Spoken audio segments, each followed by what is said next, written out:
जय श्री कृष्ण। आज हम अध्याय 9 का पाठ करेंगे। कालिया नाग मृदन, श्री हरिवंश पुराण। कालिया नाग मृदन। सूत जी बोले, हे मुनिवर, वृंदावन में सुखपूर्वक रहते हुए गोपराज अपना समय व्यतीत करने लगे। एक दिन संकर्षण ने दही की भारी मटकी अनायास उठा ली। उसका यह बल देखकर यशोदा कह उठी, अरे इसमें तो बड़ा बल है। इस पर गोपराज नंद परिहास कर उठे, यह बलराम है। अच्छा हो संकर्षण के स्थान पर हम रोहिणी पुत्र को बलराम कहा करें। अच्छा, संकर्षण के स्थान पर हम रोहिणी पुत्र को बलराम कहा करें। गोपराज नंद के इस कथन के कारण संकर्षण का नाम बलराम हो गया। और कृष्ण और बलराम नाना प्रकार की क्रीड़ाएं यमुना तट पर किया करते थे। मुनिवर, यमुना की उस तट पर एक दह था। उस दह में कालिया नाग नामक एक अत्यंत बलशाली विषधर रहता था। यथा कथा वह जल के बाहर आकर लोगों को त्रास दिया करता था। उसका विकराल रूप देखकर सब भाग जाया करते थे। कृष्ण और बलराम गोप बालकों के साथ यमुना तट पर उसी दह के पास नाना प्रकार के खेल खेला करते थे। एक दिन अचानक कालिया नाग दह के बाहर आ गया। उसको देखकर सब गोप बालक बेहद डर गए। वह भागने लगे। कृष्ण की ओर न देख पाने के कारण कालिया नाग दह में वापस चला गया। भगवान कृष्ण को जब क्रोध आया,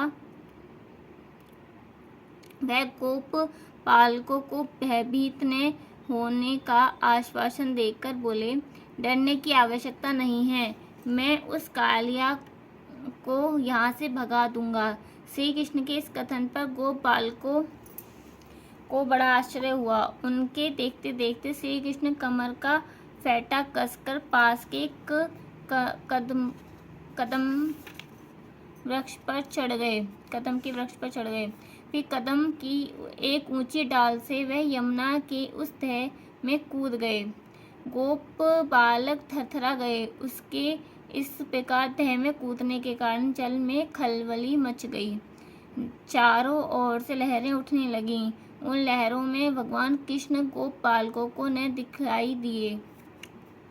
कृष्ण के जल में कूदने की ध्वनि सुनकर कालिया नाग तत्काल जल में खड़ा हो गया। उसका पंचमुखी फन क्रोध के कारण कांप रहा था। ज्वालाएं लपलपा रही थीं। उसके नेत्र लाल हो गए थे।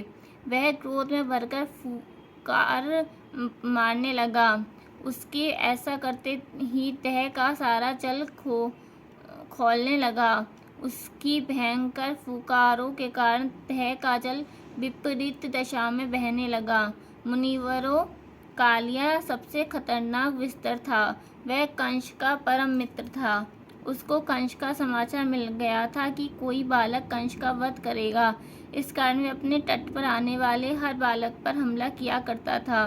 उसकी बड़ी इच्छा थी कि वह जिस बालक का जन्म कंस का मारने के लिए हुआ है, वह उसको डस ले।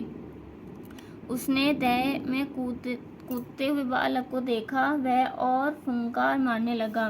मुनिवरों, कालिया का वह भयंकर विकराल रूप देखकर गोप बालक सिर पर पैर रखकर भागे। तह में तो माना प्रलय आ गया था। कालिया तह में कूदे बालक को तलाश करने लगा। उसकी फुंकार इतनी ज्वालामयी हो गई कि आसपास के यमुना किनारे के वृक्ष भस्म हो गए। उसके तमाम परिजन भी हड़बड़ा कर बाहर आ गए। कालिया ने तब कृष्ण को लपेट लिया। अपने पास में श्री हरि को जकड़ लिया। मुनिवरों, श्री हरि तुमको साधारण मनुष्य मानकर ये सब रुदन कर रहे हैं। तुम अपना चमत्कार कर दो। कृष्ण का बलराम से इतना न था, वह एक झटके के साथ ही कालिया के उस पास से छुटकारा पा गए। उसके सिर पर एक लात मारी। क्रोध से उसके फैने विशाल फन पर चढ़ गए, खड़े होकर नृत्य करने लगे। उनके महाभार को कालिया सहन न कर सका। वह जल में धंसने लगा। उसके पांचों मुखों से खून की धाराएं फूट पड़ीं। उसके रक्त बमन के कारण यमुना के उस दह का जल लाल होने लगा। कालिया घबराकर बोला, हे महानुभावों, मैं आपकी शरण में हूँ। मुझे ज्ञात न था कि आप श्री हरि हैं। मैं अब विष रहित होकर आपकी शरण में हूँ। वह भगवान श्री कृष्ण से प्राणों की भीख मांगने लगा और बोला, मैं आपके शरणागत हूँ।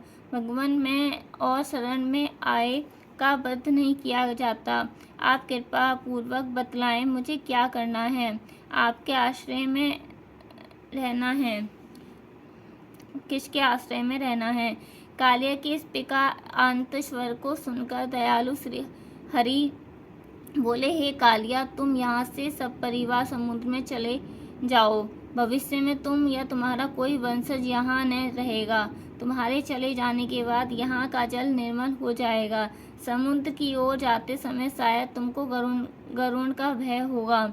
वह मेरा वाहन तुम्हारे मस्तक पर मेरे चरण चिन्ह देखकर तुमको क्षमा कर देगा। वह या उसके वंशज तुम पर किसी प्रकार के आक्रमण न करेंगे। भगवान कृष्ण की इस बात का कालिया तुरंत सहमत हो गया। श्री हरि उसके मस्तक को छोड़कर तैरकर किनारे आ गए। अति विहाल और भयभीत गोपराज नंद ने कृष्ण को गले लगा लिया।